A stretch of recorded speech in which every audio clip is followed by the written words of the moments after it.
Bonjour à toutes et à tous, prenez place.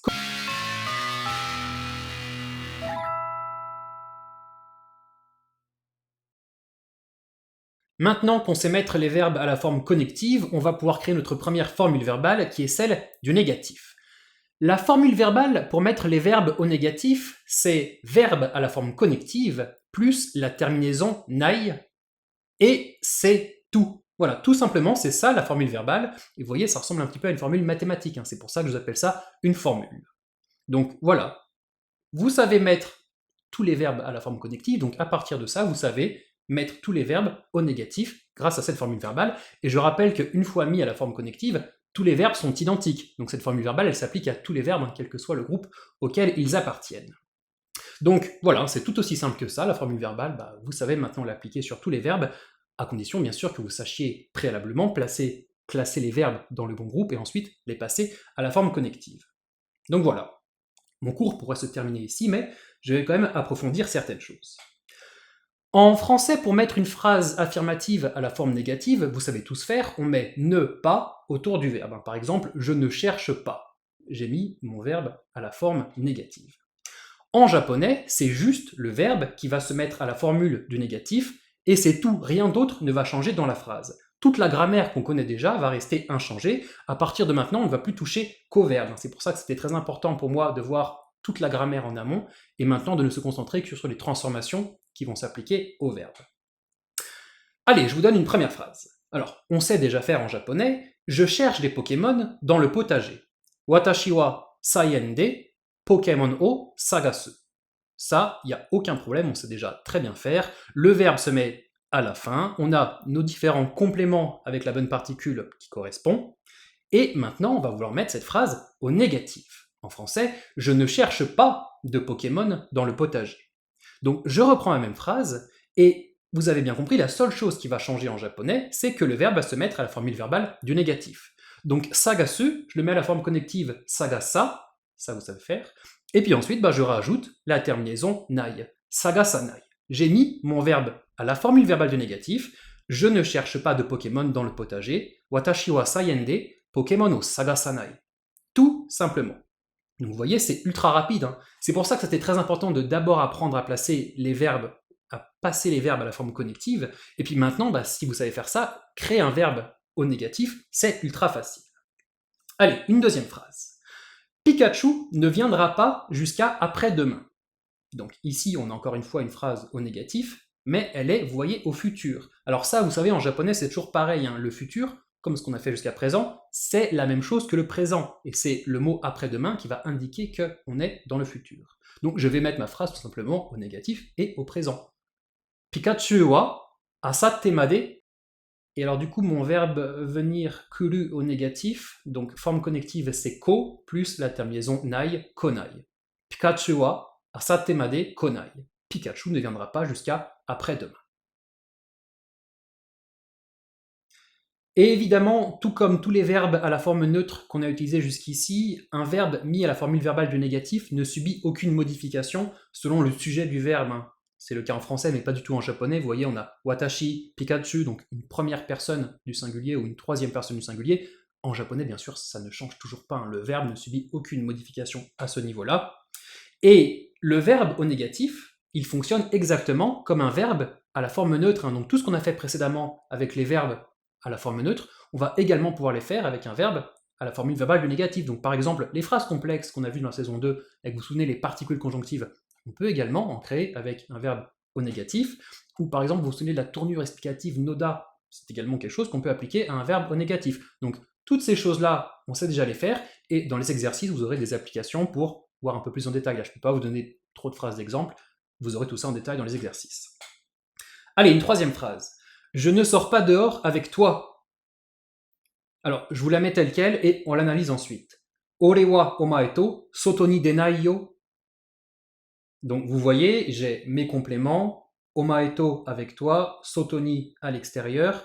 Denai, c'est deru, verbe du deuxième groupe, donc forme connective de plus la terminaison nai, denai. Et puis, vous voyez ici, j'ai une particule de fin de phrase. Ça marche aussi, bien sûr, avec un verbe mis au négatif. Et puis ici, si on veut, imaginez, on est bien énervé, on peut insister sur le négatif. Et pour cela, on va utiliser la particule wa de contraste. Et ça, c'est une nouvelle utilisation de la particule wa, qui jusqu'à présent était la particule du thème de la phrase. Et bien ici, particule wa de contraste, qui va être mise sur un mot pour exprimer un contraste par rapport à ce qui est dit dans les phrases précédentes ou dans le contexte de la conversation. Je vous montre Ore wa omae to wa soto ni denai yo. Donc vous voyez ici, j'ai mis le wa de contraste sur omae to wa, ce qui va insister sur le fait que je ne sors pas dehors avec toi. Ça insiste vraiment sur ce contraste par rapport à ce qui a pu être évoqué dans la conversation avant. Je ne sais pas ce que les gens se disaient, mais voilà, je ne sors pas dehors avec toi. Donc vous voyez ici dans notre phrase, on a deux particules wa. La première, c'est la particule wa de thème, et la seconde, c'est la particule wa de contraste. Avant, c'était impossible d'avoir deux particules wa parce qu'on ne pouvait pas avoir deux particules de thème. Et bien avec cette nouvelle particule wa de contraste, c'est désormais possible d'en avoir deux. Je vous mets un autre exemple avec un contraste sur un autre complément de la phrase. Ore wa omae to soto ni wa denai yo. Donc vous voyez ici la particule de contraste, je l'ai mise sur soto ni, dehors. C'est je ne sors pas dehors avec toi. J'insiste vraiment sur dehors. Vous voyez, le contraste est mis sur un mot différent. En français, je peux insister avec l'intonation, comme ça, sur un contraste, en disant par exemple « je ne sors pas dehors avec toi » ou en disant « je ne sors pas dehors avec toi ». Vous voyez, ça, c'est également possible en français. Et puis, cette particule wa de contraste, vous savez, c'est une particule d'emphase, comme la particule wa de thème. Donc, elle s'utilise de la même manière, avec les mêmes règles. Donc, si on la met sur une particule ga ou une particule o, elle les remplace. C'est ce qu'on a vu dans la saison 2. J'espère que vous vous en souvenez. Et cette particule wa de contraste, on ne l'utilise pas forcément sur une phrase au négatif. On peut également l'utiliser sur une phrase affirmative dans laquelle on aurait un élément sur lequel on aimerait mettre un contraste par rapport à ce qui a été dit précédemment dans le contexte ou dans la conversation. Et encore une fois, pour illustrer ça, je vous mets des exemples dans les exercices. Donc voilà, vous savez maintenant mettre, grâce à cette formule verbale, l'intégralité des verbes japonais au négatif. Enfin, vous êtes sûr? Genre là, il vous manque rien? Genre, on n'a pas oublié quelque chose? Eh bien si, rappelez-vous, on a trois verbes japonais qui n'ont pas de forme connective. Trois verbes irréguliers qui n'ont pas de forme connective, donc avec ces trois-là, on ne sait pas appliquer la formule verbale du négatif. Donc on va les voir au cas par cas. Donc vous vous souvenez, on a suru, aru et dearu. Alors pour suru, son négatif, qu'on va créer du coup directement, sans passer par la forme connective, c'est shinai. Voilà, je le crée tel quel, shinai. C'est le négatif de suru, et attention, c'est pas parce que son négatif c'est shinai que sa forme connective ce serait shi. Non, non, non, il n'y a pas de forme connective, c'est directement shinai. Et on aura d'autres formules qui se créent sur les verbes à partir de la forme connective qui ne s'utiliseront pas avec shi de suru. C'est pas une forme connective, c'est pas un radical commun, si vous voulez. Ensuite, pour aru, à votre avis, si aru c'est la notion même d'existence en japonais, son négatif, ça va être quoi? À votre avis, qu'est-ce que ça pourrait être? Le négatif de la notion même d'existence. Eh bien, je vous le donne, c'est directement nai. Voilà, c'est nai, le négatif en fait, la notion même du négatif, la non-existence, le néant, le rien, c'est le négatif de aru, tout simplement. Nai, on peut l'écrire avec un kanji, comme ça, nai uniquement dans le cas du négatif de haru, mais aujourd'hui on n'utilise quasiment pas, donc vous le verrez surtout écrit uniquement en hiragana. Donc voilà pour les négatifs de suru et haru, shinai et nai. Donc attention, ne me sortez jamais suranai ou aranai, comme si suru et haru étaient des verbes du premier groupe. Ça ressemble à des verbes du premier groupe, mais ce sont bien des verbes irréguliers qui ont comme ça directement leur négatif. Et du coup, pour deharu, logiquement, puisque le négatif de haru c'est nai, ce serait denai. Logiquement, on est d'accord. Mais le problème, c'est que denai, ça ressemble beaucoup trop au négatif de deru, qu'on a vu précédemment, denai. Vous voyez, c'est la même chose. Et du coup, en japonais, il a fallu créer une alternative, créer un petit truc en plus pour les différencier. Et ce qu'on va faire, c'est que, vu qu'on est sur un négatif, on va utiliser le wa de contraste, et on va le mettre au milieu de mon denai. Wa nai. C'est ça le négatif, le véritable négatif de deharu. Donc de da en fait, da, le négatif, dewanai. Donc vous voyez, vu que deharu était créé de la particule d plus haru, on peut théoriquement glisser quelque chose au milieu, et du coup on a glissé le petit wa de contraste qui colle très bien avec le négatif pour créer dewanai. Et du coup le négatif de deharu, c'est jamais denai, c'est tout le temps dewanai, dewanai, dewanai. Systématiquement, c'est ça la version officielle, la version que vous devez apprendre. Dewanai, c'est impossible de le contracter comme on peut faire un dearu en da, mais par contre, dewa, on peut le contracter à l'oral en ja, ce qui donne janai. Voilà, donc dewanai peut également se dire de manière un peu plus familière janai. Et bien sûr, tous les verbes sino-japonais qui dépendent entièrement de suru, et ben leur négatif, par exemple benkyo suru, ça va être benkyo shinai, puisque le négatif de suru c'est directement shinai. Bon, ceci étant fait, on va passer à des phrases de version. Allez, kamonegi no yasai wa artichoke dewanai. Alors, qu'est-ce qu'on a? Kamonegi, en français, c'est le nom du Pokémon Canartichaud. Ça, comment est-ce que vous pouvez le savoir? Eh bien, souvenez-vous, au début de la saison 2, dans un cours qui s'appelait Les différents dictionnaires français-japonais, je vous ai expliqué comment traduire comme ça un nom propre, hein, du japonais au français ou du français en japonais, hein, comme ça, trouvez l'équivalent quand vous tombez sur un mot que vous ne connaissez pas, donc Canartichaud. Kamonegi no yasai wa, le légume de Canartichaud. Artichoke dewanai, et bien regardez, là on a le négatif de da, n'est pas un artichaut. Voilà. Donc, artichoke da, ça aurait été c'est un artichaut. Artichoke dewanai n'est pas un artichaut, tout simplement. Je vous dis que c'est pas un artichaut parce que, en fait, en japonais, il tient un poireau. Et en français, il s'appelle canartichaut. Et en fait, ça crée une ambiguïté parce que il y a tout plein d'enfants qui confondent, en fait, véritablement le légume artichaut avec le poireau à cause du nom du Pokémon. Alors, pas moi, parce qu'à l'époque, j'étais suffisamment grand, je savais déjà ce que c'était qu'un artichaut, donc j'avais bien vu qu'il y avait un problème dans le nom, mais du coup voilà, c'est bien un poireau qui tient, et d'ailleurs en japonais il s'appelle kamo negi, kamo c'est canard, negi c'est le poireau, vous l'avez vu dans le cours de vocabulaire précédent, donc voilà, il a le bon nom en japonais, en français ils ont fait un truc un peu chelou, et attention du coup à ne pas confondre. Allez, une deuxième phrase. Ookido hakase, issho ni Pokémon o benkyou shinai ka? Ookido Hakase, on l'a déjà vu dans le cours sur les suffixes honorifiques japonais, c'est Professeur Shen, un personnage dans Pokémon. Et ici, qu'est-ce que j'ai? Bon, j'ai une phrase au négatif avec Benkyo Shinai, donc le négatif de Benkyo Suru, hein, étudier. Et après, j'ai Ka. En fait, ma phrase au négatif, elle est à la forme interrogative. Donc, du coup, on pose la question au négatif. Ishoni Pokémon o Benkyo Shinai ka? N'étudions-nous pas les Pokémon ensemble? Et ainsi, poser une question au négatif, ça peut servir à soit demander la confirmation, hein, comme en français, ou en japonais à faire une proposition. Hein. N'étudions-nous pas les Pokémon ensemble, ou on va plutôt dire, et si on étudiait les Pokémon ensemble? Vous voyez, je fais comme ça la proposition au professeur Shen, et si on étudiait les Pokémon ensemble? Voilà à quoi peut servir une question sur un négatif en japonais. Allez, une troisième phrase. Kono sarada ni wa honto ni tomato ga iranai. Alors ici, qu'est-ce qu'on a? Kono sarada ni wa, dans cette salade. Et ensuite, qu'est-ce qu'on a? Alors, hontoni, c'est vraiment. Tomato ga iranai. Alors, iranai, qu'est-ce que c'est? Est-ce que c'est le négatif de iru? Du coup, quoi? Donc, salada, c'est ni. Donc, dans cette salade, il n'y a vraiment pas de tomate? Ce serait ça? Eh ben non, attention! Non, parce que le négatif de iru, c'est inai. C'est un verbe de deuxième groupe, donc forme connective i plus nai. C'est inai.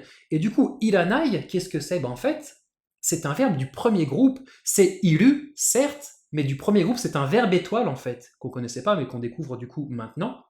Et puis de toute façon, ça aurait été tomato ga nai, ça aurait été aru au négatif nai et pas iru. Attention, hein, là c'était vraiment un piège, ne jamais tomber dans ce genre de piège.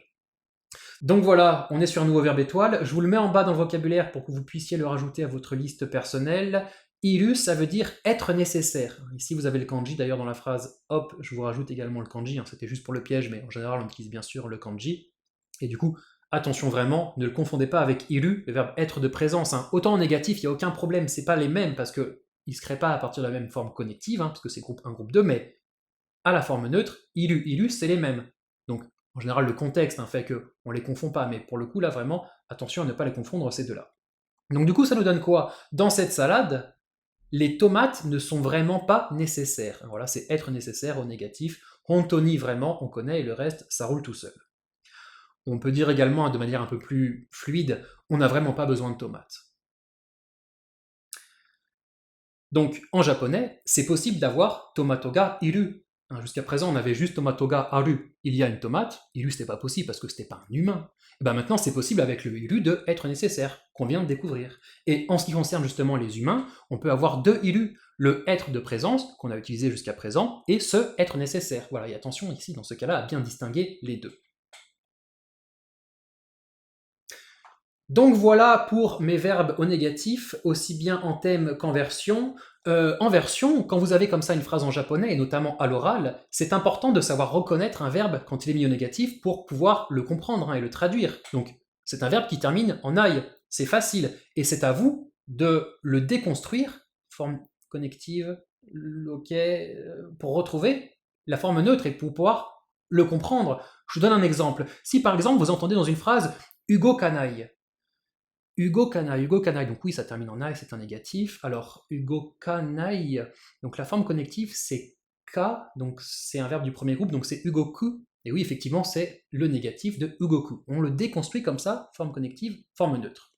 Un autre exemple, si vous entendez Sunenai, Sunenai, alors attendez, donc nai c'est le négatif, Sune, alors ça termine en né, c'est un verbe du deuxième groupe, donc ce serait Suneru, et oui, effectivement, c'est le négatif de Suneru. Donc apprenez comme ça à reconnaître des verbes au négatif pour les déconstruire et comprendre de quel verbe il s'agit. Alors ces deux-là, je crois qu'on les a encore jamais vus, donc si jamais vous voulez découvrir les sens, je vous laisse les chercher.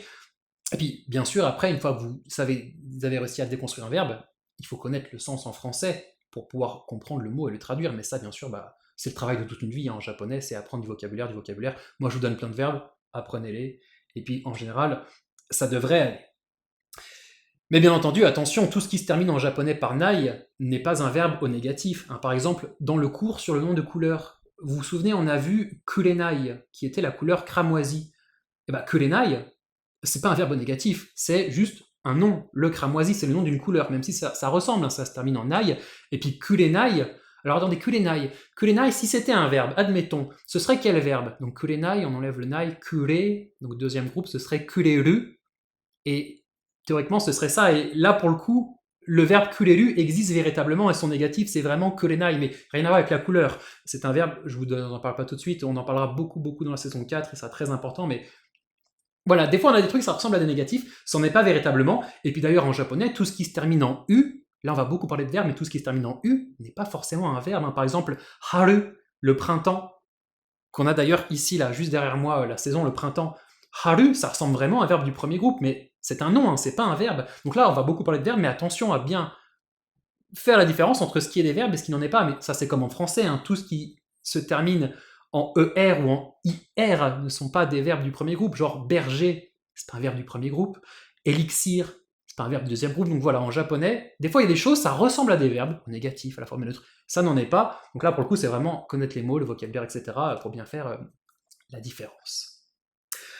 Ok, dans le cours sur les adverbes, donc concrètement, là, mon cours est terminé, j'ai dit plein de choses, c'est déjà très bien. Si vous avez déjà tout assimilé, franchement, je suis très fier de vous. Mais on va creuser un peu plus. Et vous savez, dans le cours sur les adverbes, je vous avais promis que quand on verrait le négatif, on verrait des adverbes qui s'utilisent avec le négatif. Et du coup, eh ben c'est parti. Alors, on va se baser sur la phrase de tout à l'heure. Je ne cherche pas de Pokémon dans le potager.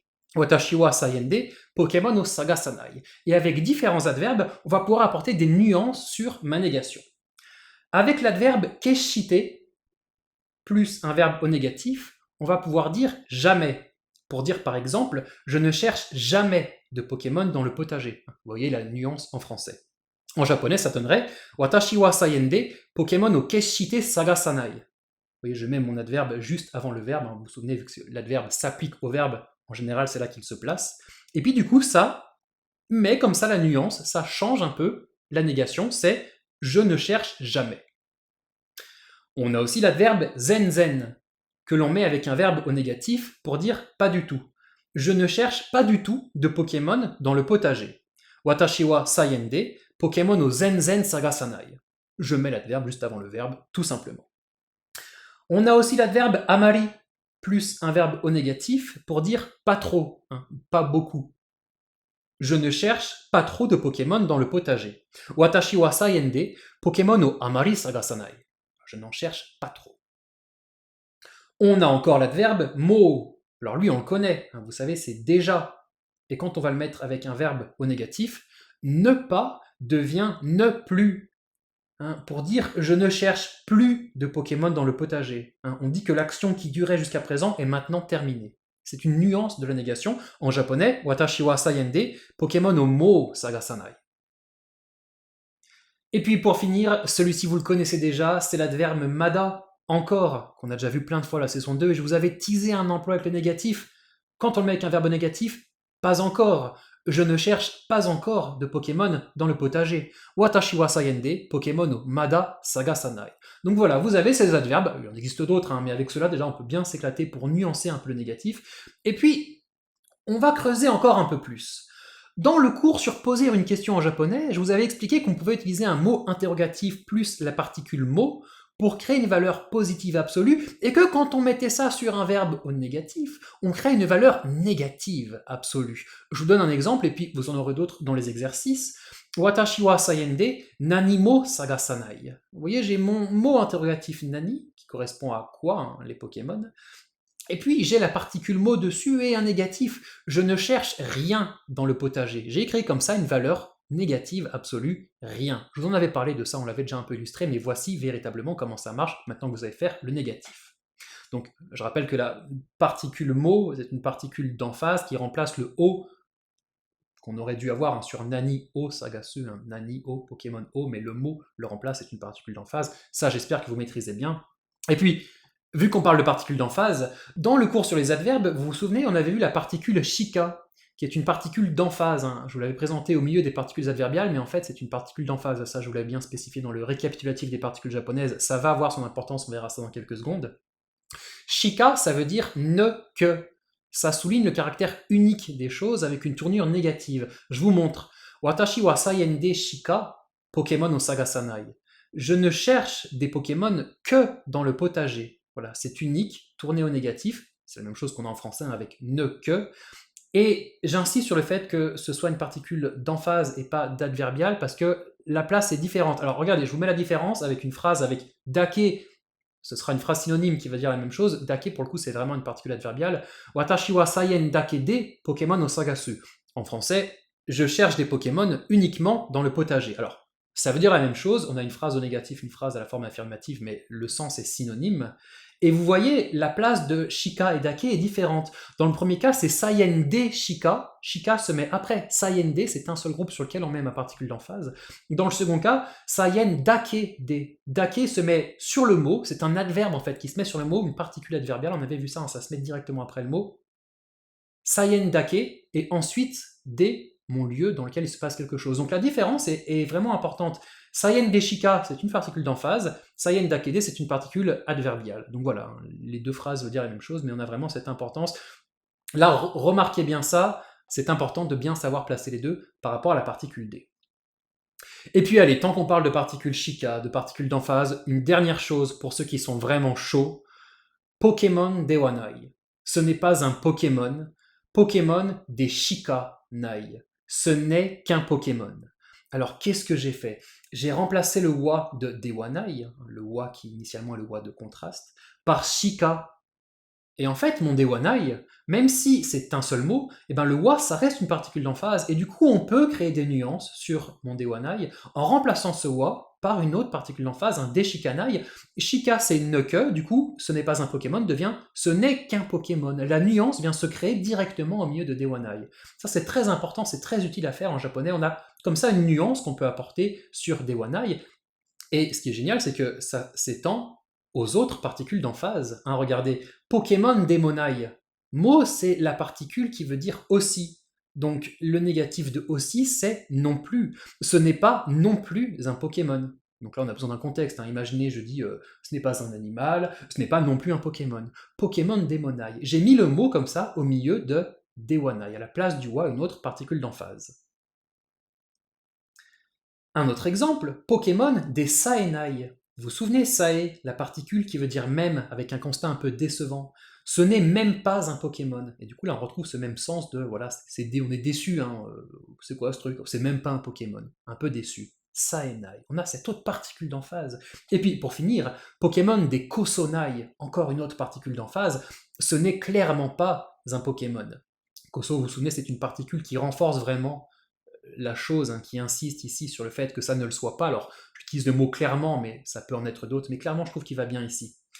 Et dekosonai, c'est une expression qu'on va quasiment tout le temps utiliser dans un enchaînement logique de concession ou d'opposition, hein, pour dire par exemple, ce n'est clairement pas un Pokémon, mais blablabla. Ou par exemple, pour sûr, ce n'est pas un Pokémon, mais blablabla. Pour reprendre le pour sûr, c'est le mot que je vous avais donné pour illustrer koso quand on l'avait vu dans le cours sur les adverbes.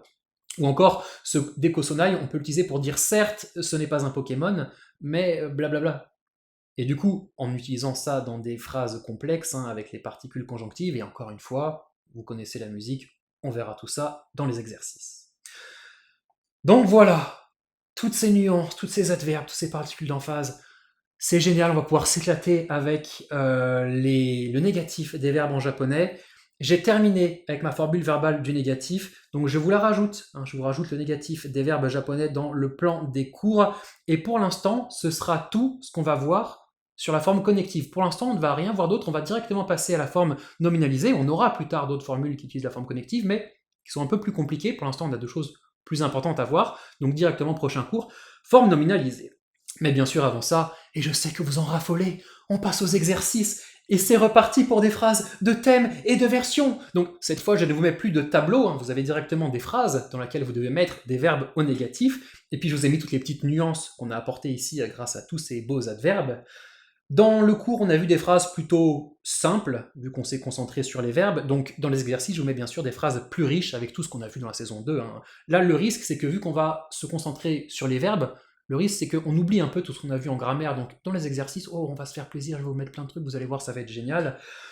Et puis, encore une fois, comme je vous ai dit dans la saison 2, entraînez-vous à prononcer toutes ces phrases à l'oral. Les phrases des exercices, celles que vous créez en thème ou celles que vous avez directement en version, prononcez-les à l'oral, ça vous entraîne, c'est très important. Dernière chose, si vous voulez créer des verbes négatifs, si vous adorez ça, reprenez les tableaux des 2 cours précédents. Vous avez directement des tableaux avec plein de verbes, et ben vous pouvez rajouter une colonne et vous les mettez directement négatifs. Voilà, c'est génial. Chers élèves, j'espère que ce cours vous a plu. Je sais pas ce qui m'arrive, je suis en train de péter un câble. Continuez de bien travailler, n'oubliez pas de vous abonner à la chaîne afin de... Vous retrouvez toutes les activités sur Facebook, Twitter, Instagram, TikTok. Quant à moi, je vous fais de gros bisous et je vous donne rendez-vous au prochain cours.